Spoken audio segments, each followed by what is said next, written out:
আসসালামু আলাইকুম রহমতুল্লাহি ওবরকাতুহু। সম্মানিত দর্শক, উসমান হাদি আহত হওয়ার পর পুরো বাংলাদেশের রাজনীতিতে টানটান উত্তেজনা। দেশের অভ্যন্তরে রাজনীতির যে একটা স্বাভাবিক গতিপথ ছিল সেটি থমকে দাঁড়িয়ে গেছে। নির্বাচনের যে ট্রেনটি চলছিল সেই ট্রেনটিও থেমে গেছে। যদিও প্রধান নির্বাচন কমিশনার বলার চেষ্টা করেছেন যে নির্বাচনের আগে এরকম বহু হত্যাকাণ্ড ঘটে এবং সেগুলো বিচ্ছিন্ন ঘটনা এবং সেই ঘটনার কারণে কখনো নির্বাচন থেমে থাকেনি।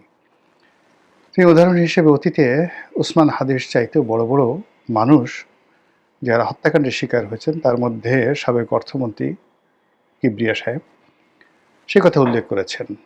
একটা সময় রাশেদ খান মেননের উপরও মারাত্মক আক্রমণ করা হয়েছিল এবং তিনি বাঁচবেন কিনা সেটি নিয়ে যথেষ্ট সন্দেহ ছিল। তো এই সকল ঘটনাও কিন্তু নির্বাচনকে প্রলম্বিত করতে পারেনি। তো তিনি এই যে হাদির উপর যে হত্যাকাণ্ডের চেষ্টা বা গুলি করার যে চেষ্টা এবং হাদি এখন যেভাবে জীবন মরণ সমস্যায় আছেন এটাকে একটি বিচ্ছিন্ন ঘটনা উল্লেখ করে নির্বাচনটি সঠিক সময় হওয়ার ব্যাপারে প্রত্যয় ব্যক্ত করেছেন। যদিও তার এই বক্তব্য নিয়ে নিদারুণ সমালোচনা হয়েছে, কিন্তু সমালোচনার মধ্যে কিন্তু পরিস্থিতি থেমে থাকেনি। অন্যদিকে বাংলাদেশের দুটো ঘটনা মারাত্মকভাবে যাকে বলা হয় যুগান্তকারী একটা পরিণতির দিকে যাচ্ছে। একটি ঘটনা হলো সিঙ্গাপুরের হাসপাতালে হাদির জীবন মরণ সমস্যা। আমি যে ভিডিওটি করছি, যেদিন এই ভিডিওটি করছি সেই দিনের সকালের খবর হলো হাদির শারীরিক অবস্থা ভালো নয়।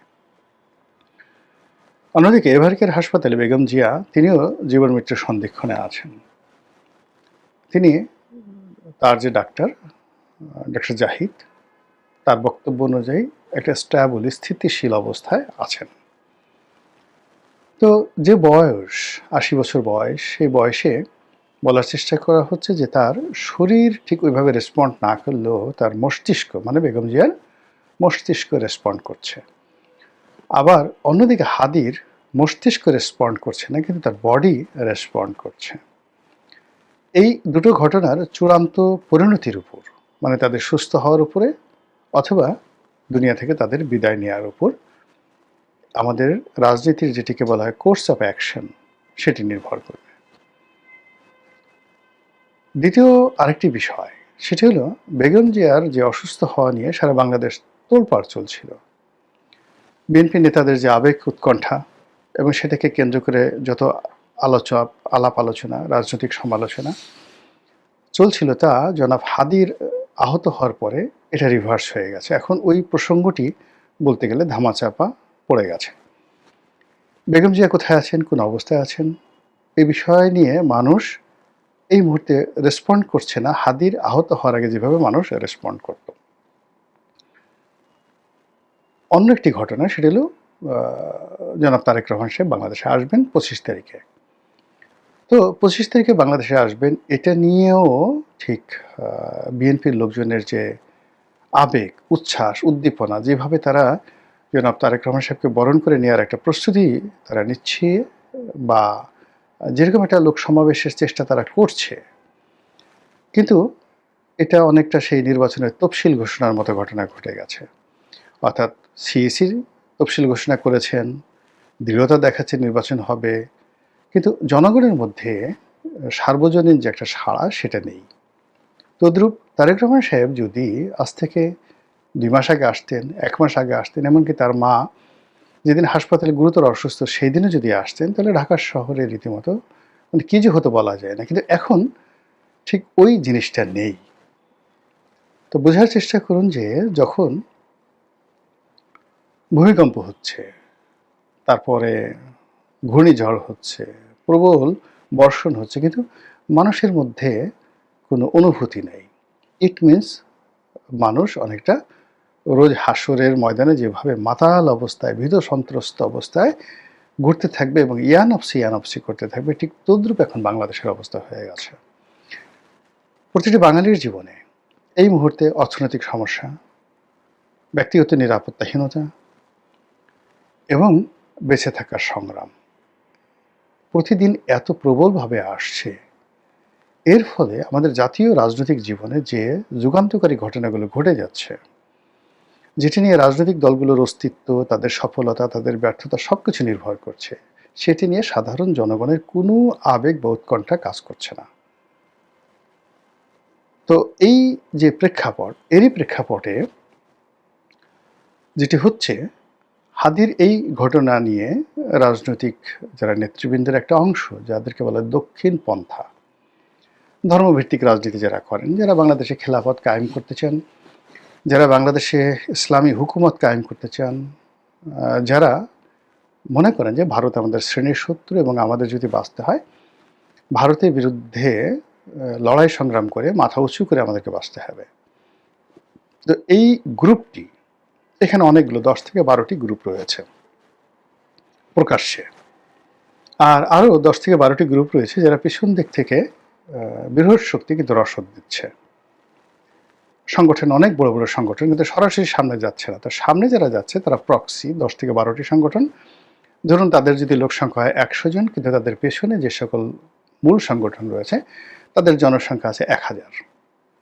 তো 100 জনকে সামনে দিয়ে 1000 জন পিছনে দিয়ে যে কাজটি এই মুহূর্তে করা হচ্ছে সেটি হলো নরেন্দ্র মোদীর 14 গোষ্ঠী উদ্ধার করা হচ্ছে, ভারতের উপর চাপ প্রয়োগ করা হচ্ছে, শেখ হাসিনাকে ফেরত দিতে বলা হচ্ছে, তারপর যে উসমান হাদির হত্যাকারী ভারতে পালিয়ে গেছে তাদেরকে ফেরত দেওয়ার কথা বলা হচ্ছে, আরও বলা হচ্ছে যে এই ধরনের ঘটনা ভারত ঘটিয়েছে, ভারতের ঘটিয়েছে অথবা আওয়ামী লীগ ঘটিয়েছে। এই জিনিসগুলো নিয়ে রাজপথ উত্তপ্ত করার চেষ্টা করা হচ্ছে, কিন্তু রাজপথ কিন্তু উত্তপ্ত হচ্ছে না।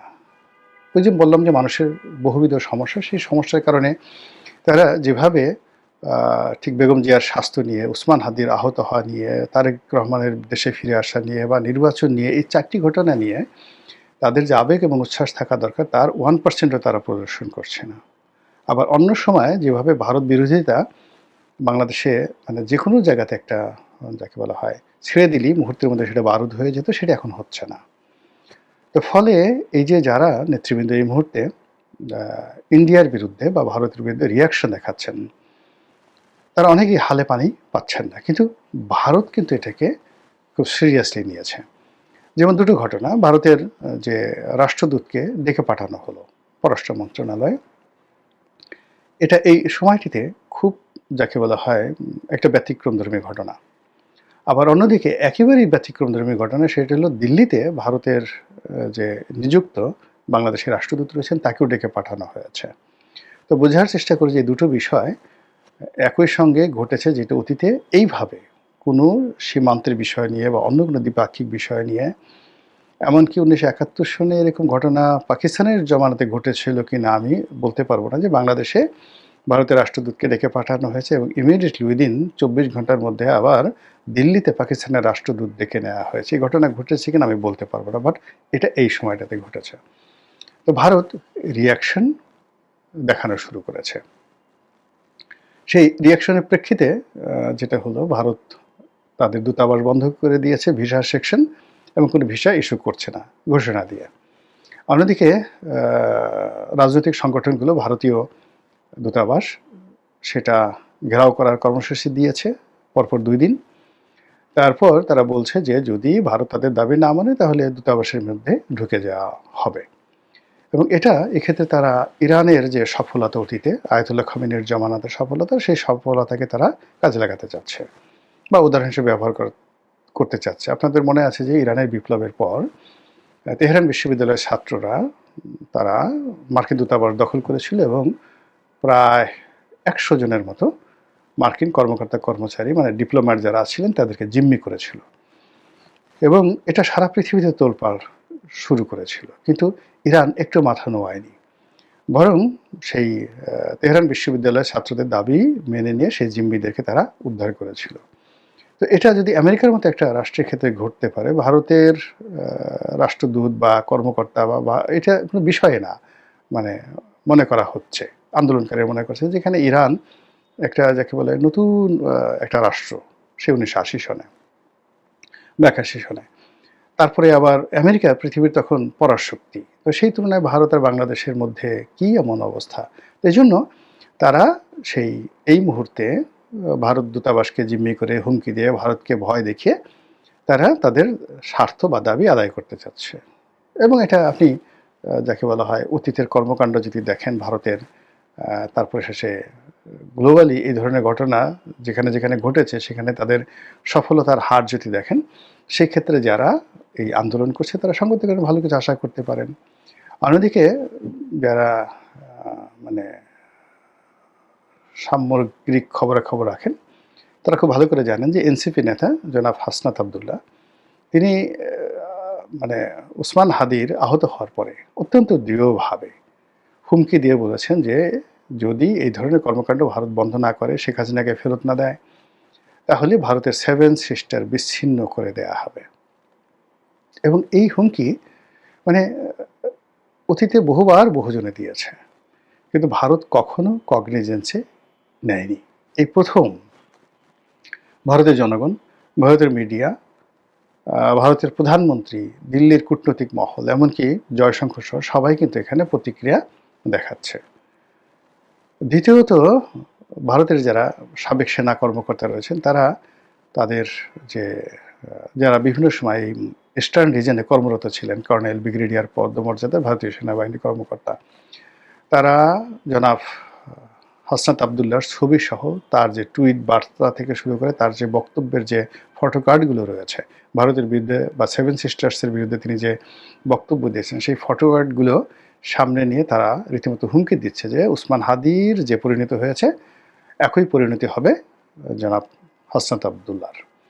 তো এই যে একটা টাগ অব ওয়ার চলছে, সেই টাগ অব ওয়ারের শেষ পরিণতিটা কি হবে আমি বলতে পারি না। তবে একটা বিষয় আমি খুব আশ্চর্য হচ্ছি যে একেবারে তরুণ নেতা, বিপ্লবের একজন তরুণ নেতা জনাব হাসনাত আবদুল্লাহ, তার একটি হুমকিতে যদি ভারত এই মুহূর্তে এভাবে কাঁপাকাঁপি শুরু করে, তাহলে যদি জনাব আলী রিয়াজ সাহেব এই হুমকিটা দিতেন, কিংবা ধরুন যদি বদিউল আলম মজুমদার সাহেব হুমকি দিতেন,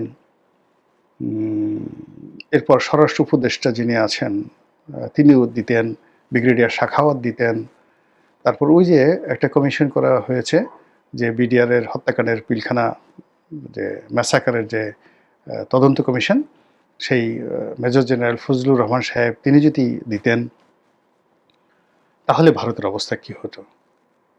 এবং সর্বোপরি যদি স্বয়ং ডক্টর মোহাম্মদ ইউনূস সরাসরি হাসনাত আবদুল্লাহর ভাষায় কথা বলতেন, যদিও তিনি আকার ইঙ্গিতে হাসনাত আবদুল্লাহকে উল্লেখ করে তিনি ভারতকে বলেছেন যে তারা যদি এই কাজগুলো করে তাহলে ইত্যাদি ইত্যাদি, ভারত যে কাজগুলো করছে শেখ হাসিনাকে আশ্রয় দিচ্ছে, তারপরে উসমান হাদির হত্যাকারীকে আশ্রয় দিচ্ছে, তারপরে ওখানে বসে শেখ হাসিনাকে কর্মকাণ্ড চালাতে দিচ্ছে। তো এরকম যদি ভারত করতে থাকে তাহলে আজকের তরুণরা যে দাবি দাওয়া করছে সেটি বাড়তে থাকবে। উনি তো ওনার মতো করে, উনি তো জ্ঞানী মানুষ, বুদ্ধিমান মানুষ, তারপরে শেষে আন্তর্জাতিক খ্যাতিসম্পন্ন মানুষ, তার একটা ডিপ্লোম্যাটিক ল্যাঙ্গুয়েজ আছে, তিনি শান্তির দূত, নোবেল বিজয়ী, ফলে তিনি তার মতো করে যে বক্তব্য দিয়েছেন, আর সেই বক্তব্য যদি এখন তিনি হাসনাত সার্জিসদের মতো এভাবে ডাইরেক্ট হইতে দিতেন, আমার কাছে মনে হচ্ছে যে দিল্লি মেজাজ ঠিক রাখতে পারতো না এবং একটা দুর্ঘটনা দিল্লি হয়তো ঘটিয়ে ফেলতো। এবং তাই যদি হয় তাহলে এই যে বর্তমানে বাংলাদেশে যারা একটা পরিবর্তন চাচ্ছেন, পানি ঘোলা করতে চাচ্ছেন, যারা এদেশে আমেরিকানদের উপস্থিতি অনিবার্য করার চেষ্টা চালাচ্ছেন, যারা মানবিক করিডোরের কথা বলছেন, বন্দরের কথা বলছেন, অন্যান্য অনেকগুলো বিষয়, 50 বছরের ক্ষমতার কথা বলছেন, 10 বছরের ক্ষমতার কথা বলছেন, তারপরে যে সন্দেহগুলো হচ্ছে নির্বাচন বানচাল করার ক্ষমতা, এবং তা করার জন্য এই ভারতের সঙ্গে এখন যে কোনোভাবে যদি একটু সীমান্তে হলে একটু প্রবলেম তৈরি করা যায়, তাহলে অনেক কিছুতে কেল্লা ফতে হয়ে যায়। আমাদের তকদিরে কি আছে আমরা জানি না, আমি অন্তত জানি না। আল্লাহর সাহায্য চাই, যা কিছু ভালো, যা কিছু কল্যাণকর তিনি যেন তাই আমাদের এই জাতিকে দান করেন। কোনো দেশি বা বিদেশি চক্রান্ত, সেই চক্রান্তের ফাঁদে আমাদের দেশ যেন না পড়ে, আমাদের রাষ্ট্র যেন আক্রান্ত না হয়, এবং আমরা যারা জনগণ আমরা দীর্ঘমেয়াদী কোনো যুদ্ধের মতো ব্যয়বহুল একটা বিষয় আমরা যেন জড়িয়ে না পড়ি। আল্লাহ আমাদেরকে সবাইকে এই বিপদ এবং বিপত্তি থেকে রক্ষা করুন। আসসালামু আলাইকুম ওয়া রাহমাতুল্লাহি ওয়া বারাকাতুহু।